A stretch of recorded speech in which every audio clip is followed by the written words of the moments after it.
do you want to start by going way back to where it all began? How did the idea for the business happen?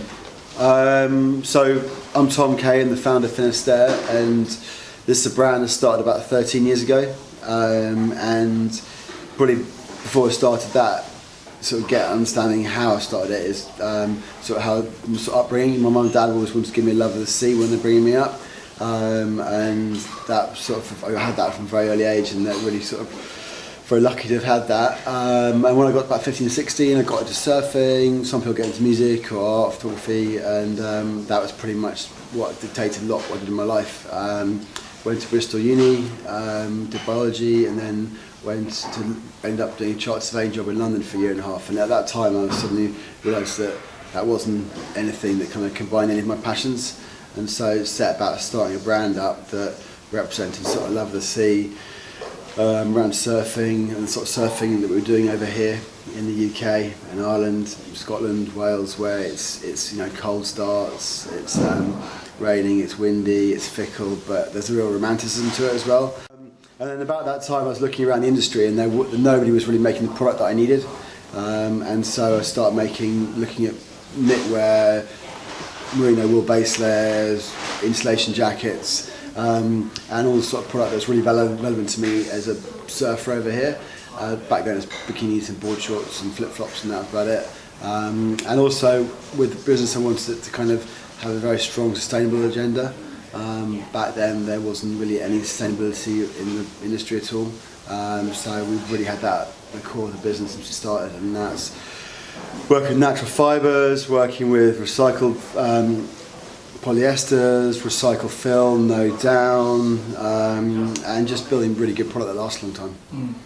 So that's a big challenge. You've gone from your London big, highly paid London job to starting this and sort of changing the industry essentially. So what were the initial challenges you faced, creating that brand? So the initial challenges were pretty, they're pretty much the same as a lot of businesses, I'd imagine. But I think from our point of view, because we were kind of going up against an industry that had been around in the 90s, we had like ridiculous growth and these huge global businesses that had no real agenda with regards to sustainability, and it's quite a cynical industry in many respects sometimes.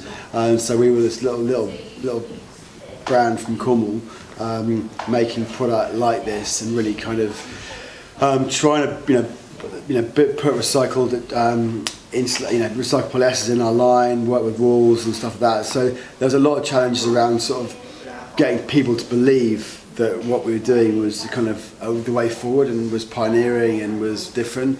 And also, I think also when you're launching a brand, that's pretty hard. And getting people to buy into the emotional connection to the brand. Which we've always sort of stuck at and we commit to, and also the product. I think because the sort of product we're building, it is made close to home. It's much better quality product, and so there was probably like a bit of a price issue as well. People couldn't understand why a jacket from us would be a bit more expensive than a jacket from a competitor. But if you look at the reasons that have gone into building that jacket and what it's made from, where it's made, and all the kind of bits that gone into it, and the sort of design ethos that really kind of accumulating that jacket, trying to convey that and get people to understand that was really hard as well. So a lot of, and obviously then you've got all the kind of other sort of business stuff of like permanently running out of money, cash flow, not knowing what's going on with being accountants, but all the stuff you kind of read about in small businesses. All the classics. Yeah, all the classics. So you had the classics, and then we had the brand stuff, and then we had the product stuff, because we were actually making product that we thought was really pioneering and innovative, and it really is. And I've read all about you in the story, and I love that you essentially have your own flock of sheep. Oh yeah, is where it all comes from, which again is probably a challenge that other brands don't have. Yeah. So how did that all come about? So the Beaumont Wool project is a really thing. Probably one of the proudest things that has been involved in the business, and it's one of the sort of things that you can read all the business books and the planning and all the rest of it you can ever think about, but you never imagine some of that coming about. So in 2008 we won the Observer Ethical Business Award as a brand, which is unbelievable because it was a big award and it was a real kind of nod to the fact that we were doing some really great stuff, not just talking about it. We've been doing it for like 5 years, and we then thought we should bring a lot of our manufacturing back to the UK.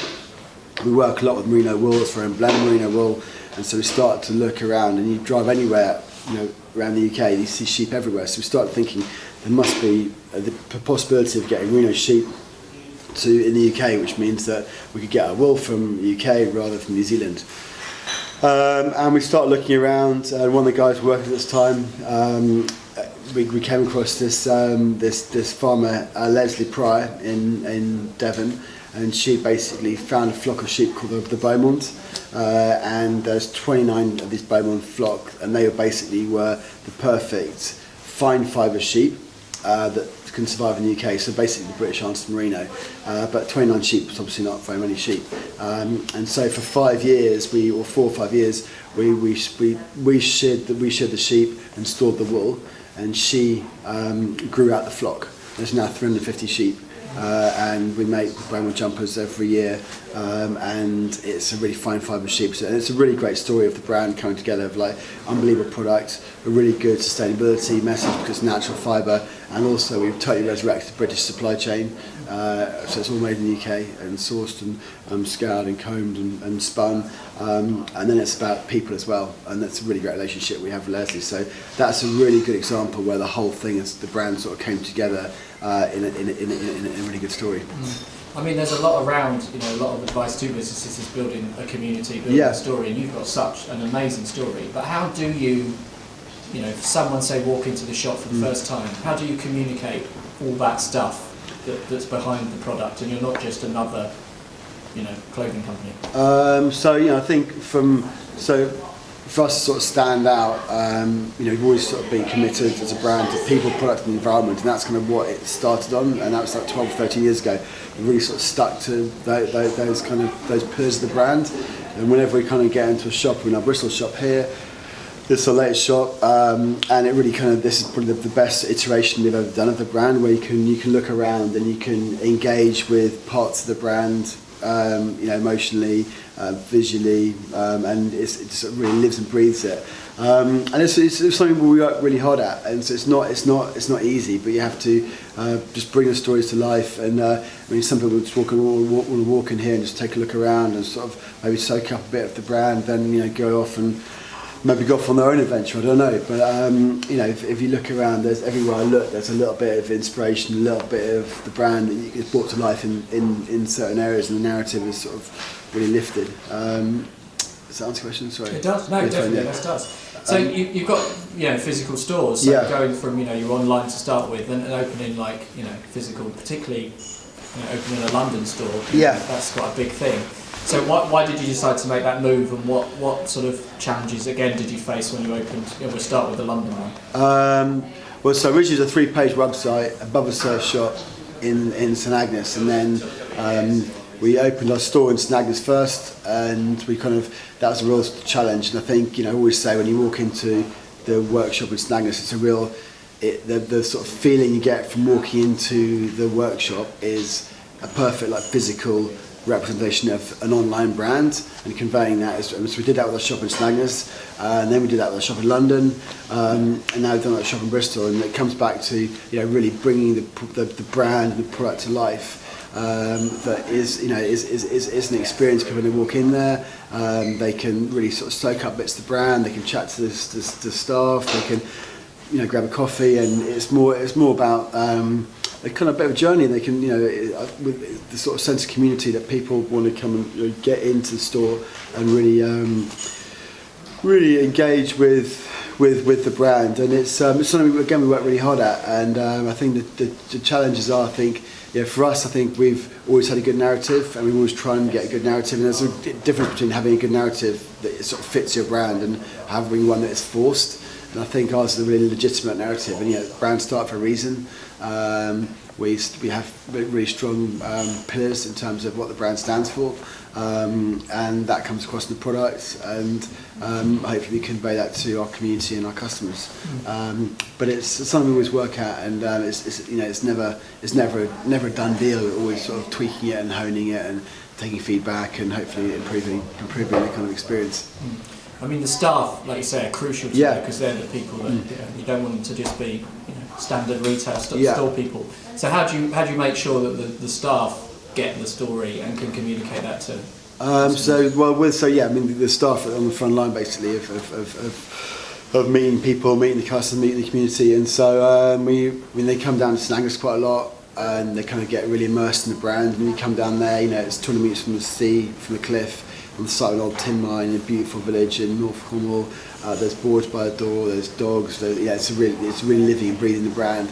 And so when you kind of go into the workshop back there, it really makes sense. So we do a lot of brand immersion days, and that also involves, like, you know, jumping off some rocks or surfing or swimming or coastering, whatever, you know, all that sort of stuff. So and really kind of, you know, I think getting people to be, you know, there's a real like legitimacy and a real sort of genuine nature to the brand, and always has been. And so when people come in and they soak their luck back at Real Kitty, and then they come and then can be in our stores in London or Bristol, that kind of passion, I think, that it comes out the brand when you're down there is also conveyed in the stores.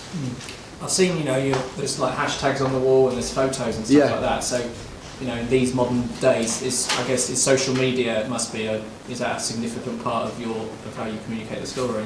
Yeah, it is. I mean, it's sort of something we're always working out, and, you know, people say, oh, you've got all these hashtags everywhere and stuff. It's not, you know, I think a lot is such a fast-moving part of any business, that digital side and social media side, that we're always like working out, and we don't have like a cast iron sort of strategy around it. It's like just trying to bring, you know, like in the stores, we kind of get good people in who are passionate about the brand and really kind of excited to tell the brand story to people that are interested to know about it, and then also for the community to share their stories back with us.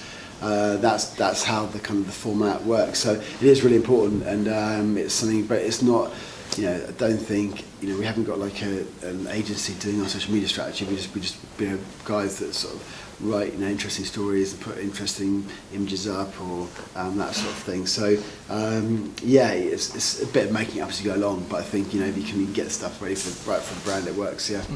And just finally, what's based on, you know, this great business you've built, what's your advice to other people looking to grow a great business? I'd say basically.